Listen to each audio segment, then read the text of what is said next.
जय द्वारकाधीश, जय काल भैरव, जय मरणिमा। तो चलो भैया है, सुबह सुबह कोई आपके बारे में क्या सोच रहा है। 4 नवंबर शुक्रवार के लिए है ये reading and we got 3 objects over here. Tarot है, moon magic and we got the evergone magic. ठीक है, तो दो मैजिक के कार्ड्स हैं यहाँ पे। So let's connect to it. देखते हैं पहले मैनिफेस्टेशन से हमें क्या मिलता है।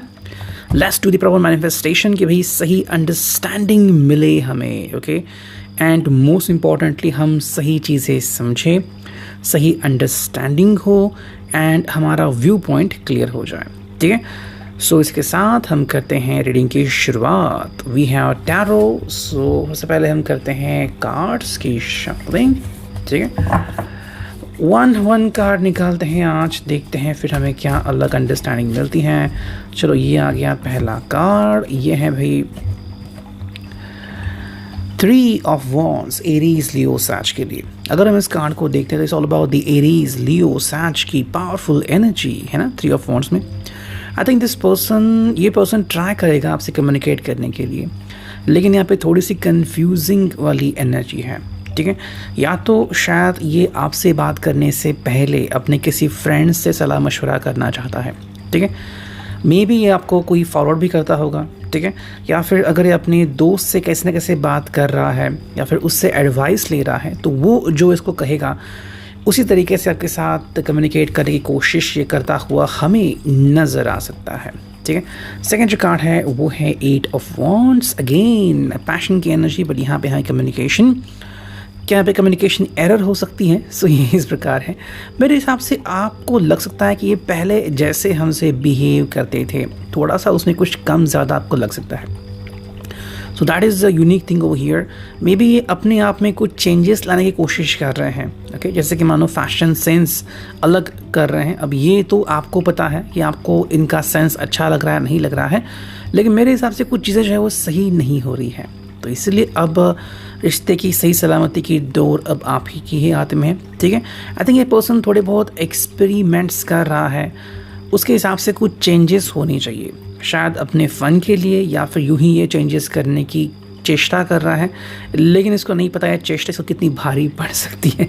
जो चीज़ यहाँ पे है, मेरे हिसाब से ऐसे किसी फ्रेंड से कम्युनिकेशन कर रहा है जिसको इतनी नॉलेज नहीं है रिश्ते की, लेकिन वो बहुत बढ़ा चढ़ा के बोलता है कि मेरे इतने रिलेशनशिप्स हो चुके हैं, मेरे इतने बॉयफ्रेंड्स या गर्लफ्रेंड्स थे, तो उसको मद्देनज़र रखते हुए पर्सन ऐसे कुछ फील कर रहा है। नेक्स्ट कार्ड हमें दिख रहा है वो है night of cups, cancer, Scorpio, Pisces. ये एक्चुअली चार्ज अप है एंड इसके हिसाब से ये चाहे स्माइल करे या फिर उदास रहे, आप हमेशा इसको सपोर्ट करोगे। तो मे बी ये वाइल्ड कार्ड खेलने जा रहा है कि चाहे जो भी हो जाए आप हमेशा इसको रिप्लाई करोगे। कल भी शायद इसकी यही अंडरस्टैंडिंग होगी कि चाहे ये आपको रिस्पॉन्ड करे ना करे, 2 हफ्ते बाद आपसे कॉल करे, आपका हमेशा आंसर येस ही होगा। तो ये आपको अंडरस्टैंड करना है। अगर ये उनकी चुनौती है तो क्या आप इनकी चुनौती को येस के जवाब दोगे या फिर कुछ और करोगे, वो तो आपके ऊपर डिपेंड है। नेक्स्ट कार्ड हमें दिख रहा है भाई वो है 10 ऑफ कप्स।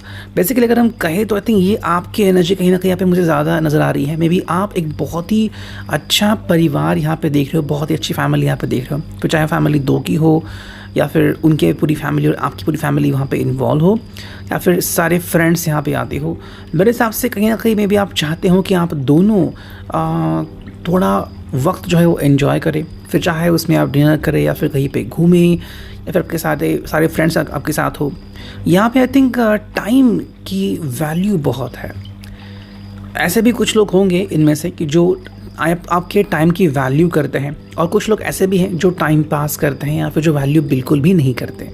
ठीक है, तो ऐसे दोनों लोगों से आपको आई थिंक कनेक्ट होना है। अब उसके उपरांत में कैसा, तो कहीं ना कहीं ये पर्सन जो है वो सही एंगल से, सही एटीट्यूड से अगर आपकी तरफ आ रहा है तो बहुत ही अच्छी बात है, वरना आपकी डांट खाने को मिल सकती है।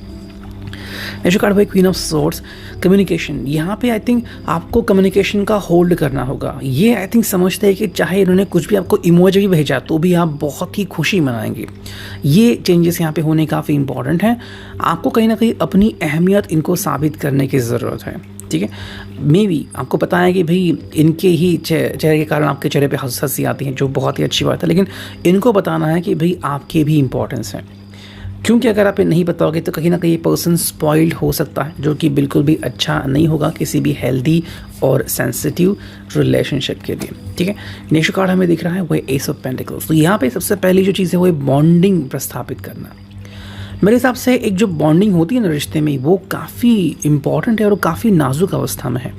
यानी कि मे बी आपने वो दौर क्रॉस किया है जहाँ पे बॉन्डिंग की वैल्यू की जाती है। तो यहाँ पे आपको दोबारा से वो एरा सेट करना पड़ेगा कि चाहे आप एक दूसरे को कितना ही प्यार करते हो, लेकिन बॉन्डिंग वहाँ पे होनी चाहिए। जैसे आप ट्रस्ट कहते हो, ऑनेस्टी कहते हो, लॉयल्टी कहते हो, इसकी अपनी एक वैल्यू है। ठीक है, and that is very important. प्यार का इससे कोई लेना देना नहीं है, लेकिन अगर प्यार के बाद ये चीज़ यहाँ पे आती है तो प्यार की वैल्यू 10 गुना बढ़ जाती है। आप रिस्पेक्ट के थ्रू इस व्यक्ति को देखोगे, और अगर बॉन्डिंग नहीं है तो फिर क्या रिस्पेक्ट, है ना। वो चीज़ यहाँ पे हमें दिखती है। देखते हैं last card, and that is all about the queen of wands. मेरे हिसाब से एक ट्रम्प कार्ड खेलने की कोशिश कर सकता है, और यही कार्ड आपको भी खेलना पड़ सकता है कि I am very beautiful, I am very happy. ये काफ़ी इम्पॉर्टेंट है, लेकिन मैं और ज़्यादा खूबसूरत या खुश तभी रह सकता हूँ जब आप मुझे रिस्पेक्ट करोगे, या फिर there will be more connection to me. ठीक है, कहीं ना कहीं मेरे हिसाब से ये आपके ऊपर हावी होना चाहते हैं। मेरी जैसे कि आपके ख्याल मैनिपुलेट करना, जिससे भी एडवाइस ले रहे हैं, या फिर जो भी फ्रेंड इनको हल्के में ले रहा है, उनको कुछ बता रहा है कि आज तुम ऐसे बिहेव करो, या फिर आज उनसे बात ना करो, ये करो वो करो, तो इनकी ये अदा, इनकी जो एटीट्यूड है, ये अभी जो उन्होंने रिसेंटली कैप्चर किया है, वो आपको बदलना है। दैट इज़ वेरी इंपॉर्टेंट, क्योंकि अगर ऐसा नहीं बदलते तो आगे चल के आपको कोई इश्यूज़ होने की संभावना यहाँ पे हमें दिख रही है। तो ये था रिगार्डिंग दी टैरो। देखिए, आज हमने सिंगल बाय सिंगल रीडिंग की, तो ऐसे ही रीडिंग करते हैं मून मैजिक से। एंड लेट्स कनेक्ट कि हमें कौन से कार्ड्स आते हैं। करते हैं shuffle, and here we go. हमें चुनने हैं 4 कार्ड्स, एंड सबसे पहले लेते हैं, चलो भाई, ये आ गया फर्स्ट कार्ड। एंड क्या है ये? It is all about I will persist, my will is strong. ये पर्सन फिर भी बदलने को रेडी नहीं है। तो मेरे हिसाब से कहीं ना कहीं जो गलत इंप्रेशन है इसके ऊपर किसी फ्रेंड का, वो आपको किसी भी तरीके से हटाना है, and that is your first priority. Second card है I am honest with myself and others. I think ये ज़्यादातर आपकी तरफ से आ रहा है। आप अपने लिए तो ऑनेस्ट हो, और आप कहते हैं कि मैं उनके लिए तो ऑनेस्ट रहूँगा या रहूँगी। That is a good thing, लेकिन अगेन वो बात आती है कि इनको पता है कि आप 100% ऑनेस्ट रहोगे, लेकिन क्या ये 100% ऑनेस्ट है आपके साथ? मैं इसके बारे में नहीं कह रहा हूँ कि कोई इनकी ज़िंदगी में है नहीं है, वो तो अलग बात है, लेकिन ये एटीट्यूड किसका उन्होंने बोरो किया है, किसने इनको सिखाया कि भाई ऐसा बिहेव करो, वो बिहेव करो। शायद आपको दुखी भी करता होगा एटीट्यूड, तो वो चीज़ काफ़ी इंपॉर्टेंट है। नेक्स्ट कार्ड है I am open and response to the abundance of the universe. Universe हमें तरह तरह के मौके देती है, अब ये किस मौके को स्वीकारता है उसके ऊपर है ना। So that is very important. तो यहाँ पे हमें एक प्रॉपर गाइडेंस लेवल की ज़रूरत है। अगर वो यहाँ पे नहीं है तो कुछ चीज़ें हम मिस कर सकते हैं। वही चीज़ हमें यहाँ पे दिख रही है। मेरे हिसाब से ये एक्चुअली आपको ग्रांटेड समझ रहा है कि चाहे ये गलतियाँ कितनी भी करे, आप इसको माफ़ कर दोगे। ये काफ़ी अच्छी बात है, इतना कॉन्फिडेंस होना, मतलब ये डैम श्योर है कि यू लव द पर्सन। लेकिन मेरे लिए काफ़ी इंपॉर्टेंट है कि ये पर्सन भी ये समझे कि आप कितने इंपॉर्टेंट है उसकी ज़िंदगी में। अगर आप ये वर्ड निकाल दिया उससे ज़िंदगी से, जो भी आपका नाम है, तो इसकी ज़िंदगी खाली हो जाएगी। ये उसको समझना काफ़ी इंपॉर्टेंट है। Let's connect to it. देखते हैं यहाँ पे हमें क्या रीडिंग मिलती है। शुरू करते हैं कार्ड्स की शफलिंग। जो पहला कार्ड आ चुका है ये वो है rabbit. That's all about life will support the vision you have for yourself, make it the best it can be. ज़िंदगी इनको फ़िलहाल तो सपोर्ट कर रही है, इसलिए मैंने कहा कि जो एडवाइस इनको मिल रही है उनको प्रॉपरली सपोर्ट कर रहे हैं, फिर उसको ले रहे हैं। फ़िलहाल ज़िंदगी सपोर्ट कर रही है और आप भी शायद सपोर्ट करो, लेकिन जिस दिन आप गुस्सा हो जाओगे, ज़िंदगी गुस्सा हो जाएगी, तब क्या? तो ये उसकी बात चल रही है।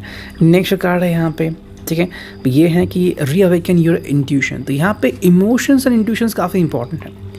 ये पर्सन अगर किसी गलत संगत में है या फिर गलत एडवाइस मान रहा है, तो क्या हो जाएगा, so that you need to understand for sure. Next देखते हैं तीसरा कार्ड क्या है, that is all about this one. And भाई ये है कि let go of who you think you should be and embrace who you are. ये व्यक्ति शायद बहुत ही अच्छा व्यक्ति बनने की कोशिश करना चाहता है, या फिर बहुत ही अच्छा प्यार, या फिर बहुत ही अच्छा खुमार प्राप्त करने वाला, लेकिन यहाँ पे इसे बदलने की ज़रूरत है।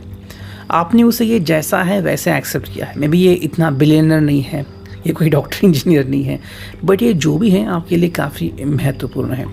यही बात इसने भी समझनी काफ़ी ज़रूरी है कि आपके लिए ऑलरेडी स्पेशल है, तो इसे और ज़्यादा स्पेशल करने की ज़रूरत नहीं है। मतलब आपने एक मीठी चाय मंगाई है, अब किसी ने मीठी बनाने के लिए और 2-4 चम्मच चाय डाल दी तो चाय ख़राब हो जाएगी। बिल्कुल वही चीज़ यहाँ पे हो रही है। ये एक्स्ट्रा स्पेशल बनने के चक्कर में जो स्पेशलिटी ऑलरेडी है उनमें वो गवा रहे हैं। एंड जो फाइनल कार्ड है वही ये कि भाई be enchanted with your life's potential. यहाँ पे इनके अंदर जो पोटेंशियल है, जो बन सकते हैं एंड जो बन चुके हैं, उनको उसके ऊपर ध्यान देना है। जो बनना चाहते हैं उसके ऊपर नहीं। यदि पहले से शांत है एंड पहले से है बहुत ही अच्छे हैं, तो अब क्यों और एक्स्ट्रा बनना है ना। तो जो ये है इनको उसी को फॉरवर्ड करना है। अगर ये अपने में चेंजेस ला रहे हैं तो क्या चेंजेस ये आपसे एक्सेप्टेड है या फिर आप इन चेंजेस को एक्सेप्ट नहीं करते, ये बात भी इनसे करना काफ़ी इम्पॉर्टेंट है। जब सही समय आएगा तो ये खुद आपसे वो बात कर सकते हैं। It's reading, I hope it will resonate. Thank you, take care, good bye.